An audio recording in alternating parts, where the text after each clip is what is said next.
السلام علیکم ورحمۃ اللہ وبرکاتہ. نحمده ونصلي على رسوله الكريم. اما بعد فاعوذ بالله من الشيطان الرجيم. بسم الله الرحمن الرحيم. لقد كان لكم في رسول الله أسوة حسنة لمن كان يرجو الله واليوم الآخر وذكر الله كثيرا.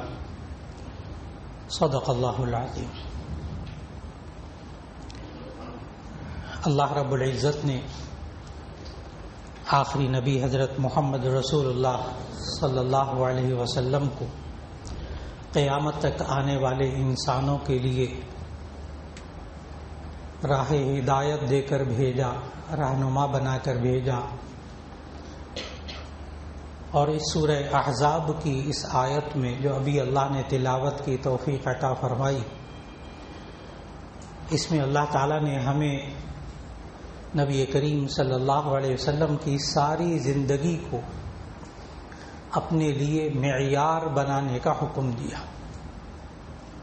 لقد کان لکم فی رسول اللہ اسوۃ حسنہ، کہ البتہ بے شک رسول اللہ صلی اللہ علیہ وسلم کی ذات میں تمہارے لیے بہترین نمونہ زندگی ہے. اب ذہن میں یہ بات آتی ہے کہ جب رسول اللہ صلی اللہ علیہ وسلم کی ساری زندگی ہمارے سامنے احادیث کی صورت میں، سنت کی صورت میں، سیرت طیبہ کی صورت میں ساری زندگی اگر ہمارے سامنے موجود ہے، قرآن حکیم کتاب ہدایت ہمارے سامنے موجود ہے، یہ انسان عمل کیوں نہیں کرتا؟ یہ ایک عجیب سی بات ہے. جب سب کچھ موجود ہے، رہنمائی مکمل موجود ہے، تو یہ انسان اس اسوہ حسنہ پر، اسوہ کہتے ہیں نمونہ زندگی، اور حسنہ کا معنی بہترین. لقد کان لکم فی رسول اللہ اسوۃ حسنہ، تمہارے لیے رسول اللہ صلی اللہ علیہ وسلم کی ذات اقدس میں بہترین نمونہ زندگی موجود ہے، اور وہ نمونہ زندگی قیامت تک محفوظ رہے گا انشاءاللہ. جب موجود ہے تو انسان عمل کیوں نہیں کر پاتا؟ اس کا جواب اللہ تعالیٰ نے اسی آیت میں دے دیا. اس کا جواب اللہ تعالیٰ نے اسی آیت میں دے دیا کہ رسول اللہ صلی اللہ علیہ وسلم کی زندگی کو بہترین نمونہ وہ شخص بنائے گا جس میں 3 خوبیاں ہوں گی،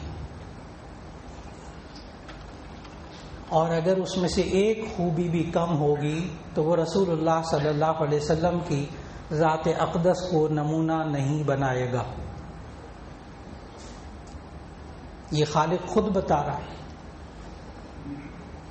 کہ وہ لوگ ایسے ہوں گے کہ جو اسوہ حسنہ نہیں مانیں گے، سامنے ہوگا، نہیں عمل کریں گے، اپنی زندگی کو اس کے مطابق نہیں بنائیں گے. اور کون لوگ بنائیں گے؟ جن کے اندر یہ 3 خوبیاں ہوں گی. نمبر 1، آیت پھر دوبارہ ملا کر پڑھتا ہوں. لقد کان لکم فی رسول اللہ اسوۃ حسنہ لمن کان یرجو اللہ والیوم الآخر وذکر اللہ کثیرا. 3 خوبیاں. یہ نمونہ زندگی آخری نبی صلی اللہ علیہ وسلم کا اس شخص کے لیے ہے، لمن کان یرجو اللہ، جو اللہ سے امید رکھتا ہو، جو اللہ سے امید رکھتا ہو. کس چیز کی امید؟ کہ اگر میں اپنی زندگی کے 24 گھنٹے کے ہر عمل کو رسول اللہ صلی اللہ علیہ وسلم کے مطابق بناؤں گا تو اللہ راضی ہو جائے گا، اور کچھ بھی نہیں. لمن کان یرجو اللہ، جو کہ اللہ سے امید رکھتا ہو.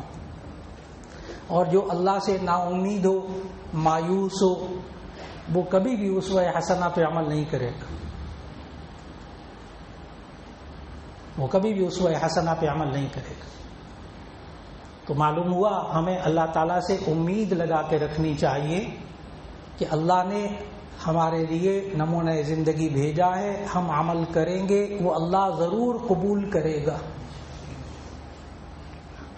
کبھی بھی نیک عمل کر کے یہ نہیں سوچنا چاہیے کہ پتہ نہیں اللہ قبول کرے گا کہ نہیں کرے گا. کبھی بھی نہیں سوچنا چاہیے. اللہ نے کسی انسان کو کسی نیک عمل کی توفیق دی ہے تو اسی لیے توفیق دی ہے تاکہ وہ قبول کر لے. اگر اللہ نے یہاں جمعے کی نماز پڑھنے کی توفیق دی ہے، ایک لمحے کے لیے ذہن میں نہ لائیے گا کہ اللہ پتہ نہیں قبول کرے گا نہیں قبول کرے گا. اگر اللہ نے یہاں آنے تک کے لیے حالات بنا دیے، توفیق دے دی، تو یقین جانے کہ اللہ جمعے کی نماز کو قبول کرے گا، ورنہ وہ توفیق دیتا ہی نہ یہاں آنے کی. ان اللہ لا یظلم الناس شیئا. اللہ نے قرآن میں کہا ان اللہ لا یظلم الناس شیئا. اللہ تعالیٰ کبھی کسی پر ذرا برابر بھی ظلم نہیں کرتا. ایک بندہ اللہ کے کہنے کے مطابق نماز پڑھنے آئے جمعے کی، اور اللہ کہ جا میں نے یہ تیری نماز قبول نہیں کی، ناممکنات میں سے ہے. یہ اللہ ظلم نہیں کرتا. یہ انسان اللہ کی راہ میں کوئی پیسے خرچ کرتا ہے، یہ انسان نبی صلی اللہ علیہ وسلم کی سنت پر عمل کرتے ہوئے اپنے بہن بھائیوں کی مدد کرتا ہے، غریبوں کی مدد کرتا ہے. مت سوچے کہ پتہ نہیں اللہ قبول کرے گا نہیں کرے گا. اللہ سے امید رکھنی چاہیے، اللہ سے نا امید نہیں ہونا چاہیے، اس لیے کہ اللہ سے نا امید ہونا یہ مستقل گناہ ہے، یہ گناہ کبیرہ ہے. اللہ سے نا امید ہونا، اس لیے کہ اللہ نے قرآن مجید میں کہا لا تقنطوا من رحمت اللہ. نہیں کا صیغہ ہے لا تقنطوا، جس کے ذریعے ممانعت کی جاتی ہے. لا تقنطوا من رحمت اللہ، اللہ کی رحمت سے مایوس اور نا امید مت ہو. تو جو نا امید ہوتا ہے وہ گناہ کا کام کرتا ہے. تو ایک تو یہ ہمیں معلوم ہوا جو اللہ سے امید رکھتا ہے وہ رسول اللہ صلی اللہ علیہ وسلم کے اسوہ حسنہ پر عمل کرتا ہے. ایک خوبی آیت سے یہ معلوم ہے. نمبر 2 والیوم الآخر لمن کان یرجو اللہ والیوم الآخر. اور وہ شخص جو اللہ سے امید رکھتا ہے، نمبر 2 آخرت میں امید رکھتا ہے. یوم الآخر، آخرت کے دن پر امید رکھتا ہے کہ میرے اعمال کا بدلہ مجھے آخرت میں ملے گا. جس بندے کے ذہن میں یہ نہیں ہوتا وہ اسوہ حسنہ کے مطابق کبھی عمل نہیں کرتا. میں دائیں ہاتھ سے کیوں کھاؤں، اسوہ حسنہ، میں دائیں ہاتھ سے کیوں کھاؤں، اس کا بدلہ اللہ مجھے آخرت میں دے گا. میں حلال کیوں کھاؤں، اس کا بدلہ اللہ مجھے آخرت میں دے گا. میں سچ کیوں بولوں، سچ بولنے سے میرا نقصان ہوگا نہیں، اللہ راضی ہوگا، آخرت میں اللہ اس کا بدلہ دے گا. میں نبی صلی اللہ علیہ وسلم کی اس سنت پر کیوں عمل کروں، بسم اللہ پڑھوں کیوں پڑھوں کھانا کھا کے، اللہ اس میں برکت دے گا، آخرت میں ثواب دے گا. زندگی کا ایک ایک کام جو سنت کے مطابق ہوگا اللہ اس کا آخرت میں بدلہ دے گا کہ آپ نے اسوہ حسنہ کے مطابق عمل کیا ہے. کوئی مشکل زندگی نہیں، کوئی مشکل زندگی نہیں. 2 باتیں ہو گئی. نمبر 3 وذکر اللہ کثیرا. اور وہ شخص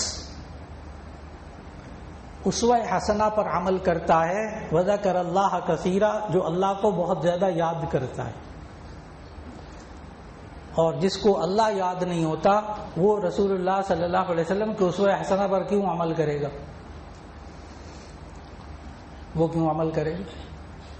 اس لیے کہ جو بندہ رسول اللہ صلی اللہ علیہ وسلم کی اتباع کرتا ہے اللہ اس سے محبت کرتا ہے. قل ان کنتم تحبون اللہ فاتبعونی یحببکم اللہ. قل ان کنتم تحبون اللہ، آپ کہہ دیجئے اے نبی صلی اللہ علیہ وسلم اگر تم اللہ سے محبت کرتے ہو، فاتبعونی، تم میری پیروی کرو، میری اتباع کرو. اتباع کا معنی نقش قدم کے مطابق چلنا. اتباع کا معنی نقش قدم کے مطابق چلنا. بہت سے لوگ کہتے ہوئے نظر آئیں گے ہمیں نبی صلی اللہ علیہ وسلم کی اطاعت کا حکم ہے، ان کی ساری زندگی ہمارے لیے نمونہ نہیں ہے. وہ تو عرب کا کلچر تھا، اس طرح کھانا، اس طرح پینا، اس طرح سونا، اس طرح چلنا، اس طرح پہننا، اس طرح کمانا، یہ تو عرب کا کلچر تھا، بس ختم ہو گیا وہ کلچر. وہ وہیں کے لیے ابھی بھی ہوگا، وہیں کے لیے ہوگا. ہمارے لیے ہمارا کلچر، اسوہ حسنہ پر سارے پہ پانی پھیر دیتے ہیں لوگ. ہمیں اطاعت کا حکم ہے، ان کی ہر بات زندگی کی جو ہے اس کو ماننا ہمارے لیے لازم نہیں ہے. اس کے لیے آیت پڑھ دی. اطاعت کی آیات الگ ہیں، اطاعت کی آیات الگ ہیں. وہ 14 آیات ہیں جن میں رسول اللہ صلی اللہ علیہ وسلم کی اطاعت کا حکم دیا. پورے قرآن حکیم میں وہ 14 آیتیں ہیں. اطیعوا اللہ و اطیعوا الرسول، اللہ کی اطاعت کرو، رسول کی اطاعت کرو. اور نقش قدم کے مطابق چلنا، ان کی زندگی کے مطابق اپنی زندگی بنا کے رکھنا، اس کو عربی میں اتباع کہتے ہیں. بعض ساتھی کہتے ہوئے نظر آتے ہیں، پڑھے لکھے ہوتے ہیں، بہت قابل ہوتے ہیں، کہتے ہیں ہمیں قرآن میں اطاعت کا حکم دیا ہے، اتباع کا حکم نہیں دیا گیا. بہت بڑی غلط فہمی میں ہے. 8 آیتیں ہیں جن میں اتباع کا حکم دیا گیا، جس میں سے ایک آیت ابھی تلاوت کی، قل ان کنتم تحبون اللہ فاتبعونی. اگر تم اللہ سے محبت کرتے ہو تو میری اتباع کرو، میرے نقش قدم پر چلو. تو اطاعت کا حکم بھی قرآن میں ہے، اتباع کا حکم بھی قرآن میں ہے. ہاں، اب ذرا ذہنوں کو متوجہ کیجیے گا. جو اطاعت اور اتباع دونوں کے اندر باتوں کو سمجھنا ہے. بعض لوگ پھر الجھنے لگتے ہیں، کہتے ہیں نبی صلی اللہ علیہ وسلم نے ساری زندگی تہبند باندھی، آپ تہبند کیوں نہیں باندھتے؟ نبی صلی اللہ علیہ وسلم نے شلوار پہنی نہیں. الجھاتے ہیں بعض لوگ، بہت باتوں میں الجھاتے ہیں. اس کا جواب اچھی طرح یاد رکھ لیجئے گا کہ اطاعت اور اتباع میں، یعنی نبی صلی اللہ علیہ وسلم نے کوئی حکم دیا، ہم اس کی پیروی کریں، اس کو اطاعت کہتے ہیں. اور جیسے جیسے وہ انہوں نے زندگی گزاری ویسے ہم زندگی گزاریں تو اسے اتباع کہتے ہیں. اور یہ دونوں کا حکم قرآن مجید کے اندر ہے. اب جو اصل بات عرض کرنے لگا ہوں اس پر آپ نے بڑی توجہ دینی ہے. وہ لوگ جو اسوہ حسنہ کو اہمیت نہیں دیتے اپنی زندگی کے اندر، ان کو یہ باتیں سمجھنی ہوں گی، پھر ذہن بہت ہلکا ہو جائے گا آپ کا. آپ یہ نہیں کہہ سکیں گے کہ جیسے نبی صلی اللہ علیہ وسلم نے زندگی گزاری ہم اس معاشرے کے اندر وہ زندگی نہیں گزار سکتے. یہ جملے ہیں بہت پڑھے لکھے حضرات کے، بڑا مطالعہ کرنے والے لوگوں کے یہ جملے میں سنا رہا ہوں کہ ہم اس معاشرے کے اندر رہ کر نبی صلی اللہ علیہ وسلم کے اسوہ حسنہ پر عمل نہیں کر سکتے. اور وہ اس غلط فہمی میں ہوتے ہیں کہ بیچاروں نے یہ بات نہیں سمجھی ہوتی جو ابھی عرض کرنے لگا ہوں. اور اس میں کوئی اختلاف نہیں، یہاں اختلافی باتیں ہوتی نہیں الحمدللہ. یہاں وہ باتیں جو سب کے نزدیک متفق علیہ، سب کا اتفاق ہوتا ہے ان باتوں پر.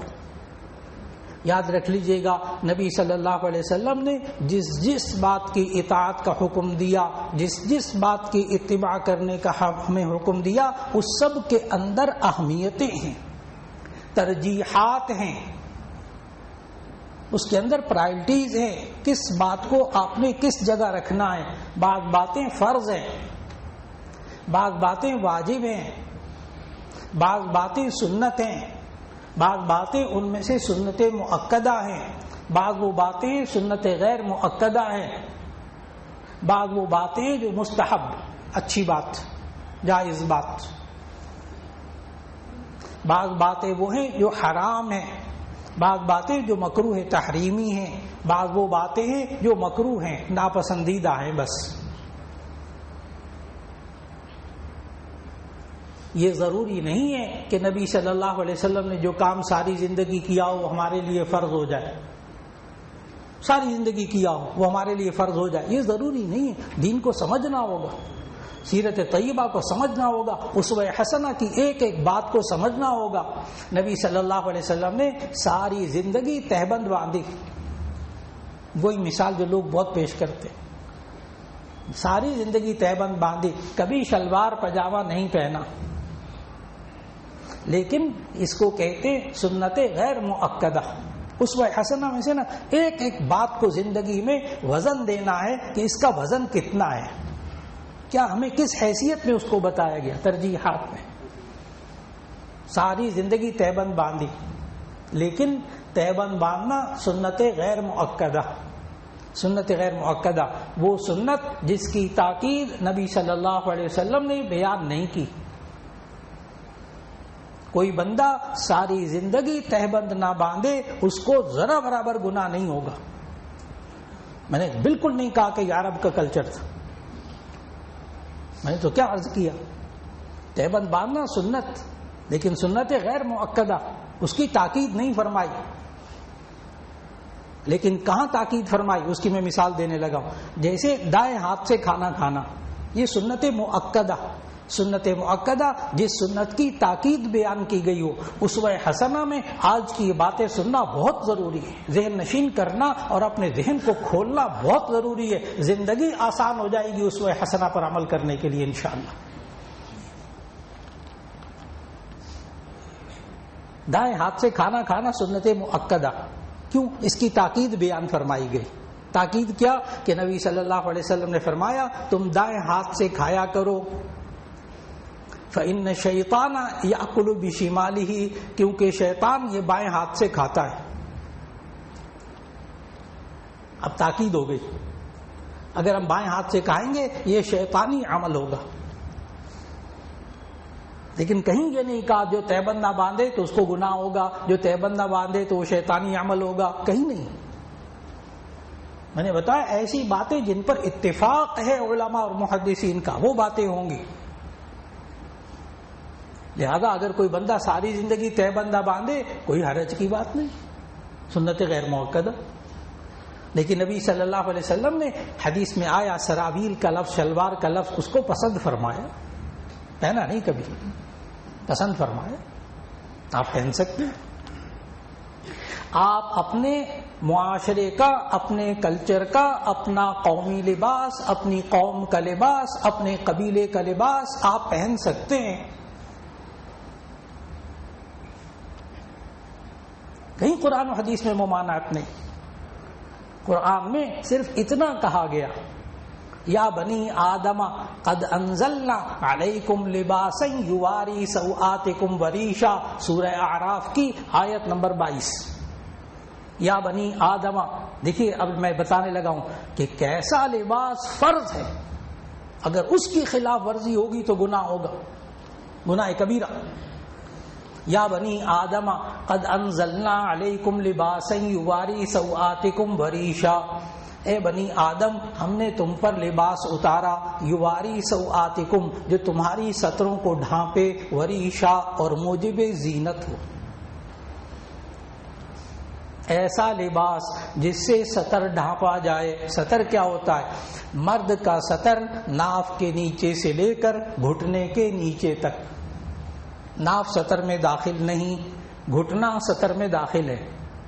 اب کوئی مرد صرف اتنا لباس پہن لے کہ جس سے ناف کے نیچے سے گھٹنے کے نیچے تک کور ہو جائے، اس نے فرض لباس پہن لیا، اس نے فرض لباس پہن لیا۔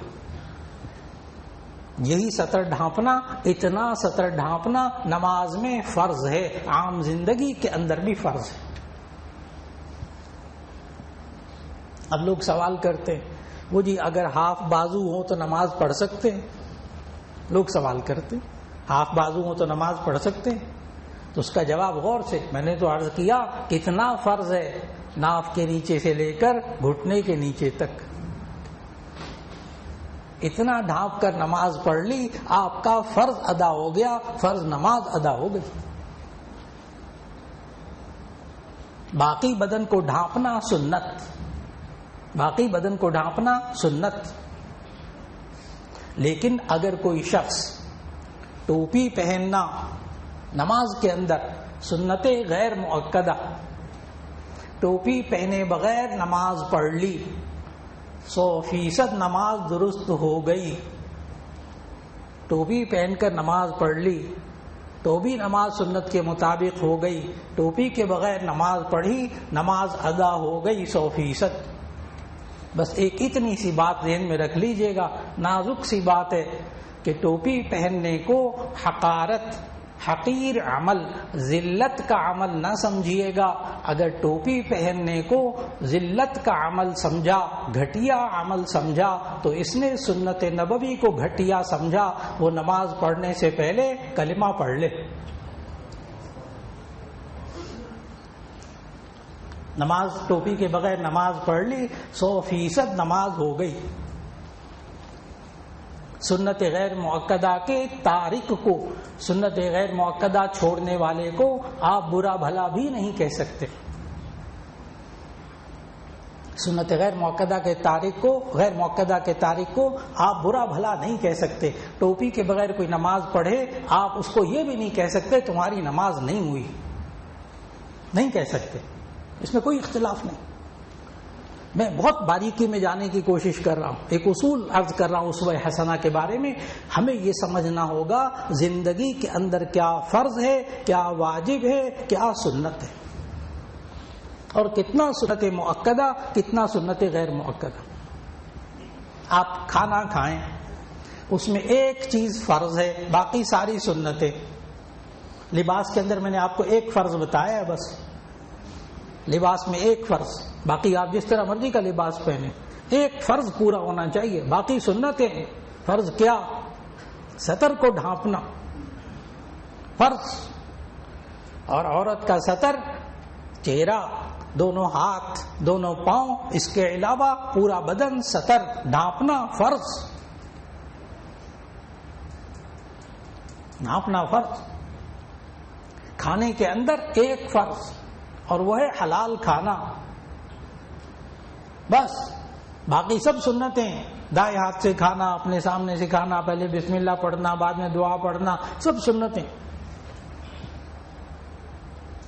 زندگی کو آسان فرما لیں گے آپ جب آپ کو یہ معلوم ہو کیا عمل فرض ہے، کیا واجب ہے، کیا سنت ہے۔ اب آئندہ انشاءاللہ اللہ تعالیٰ زندگی دے، صحت و عافیت عطا فرمائے، تو آئندہ جمعوں میں اب نبی صلی اللہ علیہ وسلم کا اسوہ حسنہ بیان ہوگا، اور ساتھ ساتھ اس کی شرعی حیثیت بیان ہوتی رہے گی انشاءاللہ۔ پیدائش سے لے کر موت تک ہمیں نبی صلی اللہ علیہ وسلم کا اسوہ حسنہ مل چکا ہے، موجود ہے۔ اب آئندہ جمعوں میں اللہ زندگی دے تو بالکل پیدائش کے بعد سے لے کر کیا کیا اسوہ حسنہ، کیا نمونہ زندگی ہے، اور پھر اس کی شرعی حیثیت بھی، یہ فرض ہے یا واجب ہے یا سنت مؤکدہ ہے یا سنت غیر مؤکدہ ہے۔ آپ کو حیرت ہوگی کہ زندگی کتنی آسان ہو جائے گی اسوہ حسنہ کے مطابق۔ جن لوگوں کے ذہن میں یہ ہے کہ اگر ہم اسوہ حسنہ پر عمل کریں گے تو اس معاشرے میں زندگی نہیں گزار سکتے، میں ایک ایک بات پر بتانے کے بعد سوال کیا کروں گا، مجھے بتائیے کیا اس کے ساتھ زندگی گزاری جا سکتی ہے؟ کیا اس مرحلے میں اسوہ حسنہ پر عمل کرنے میں زندگی گزاری جا سکتی ہے؟ سوال بھی کروں گا۔ کون سا کام ہے؟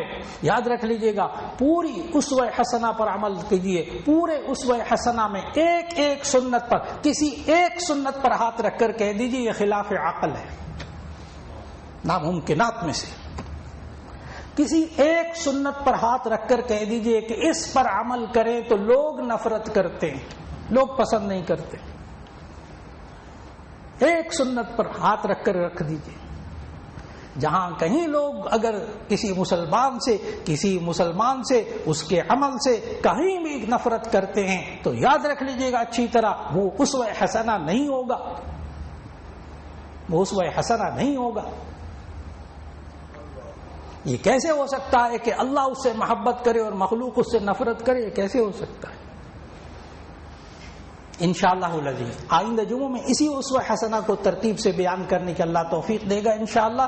اور پھر ذہن میں رکھنا ہوگا کیا اسوہ حسنہ فرض ہے، کیا واجب ہے، کیا سنت ہے۔ بس اس بات کو اگر بالکل اپنے ذہن میں ایک کلیئرٹی لے لی جائے، بالکل واضح رکھ لیا جائے، تو اللہ تعالیٰ عمل کرنے کی انشاءاللہ توفیق بھی عطا فرما دے گا۔ وآخر دعوانا ان الحمدللہ رب العالمین۔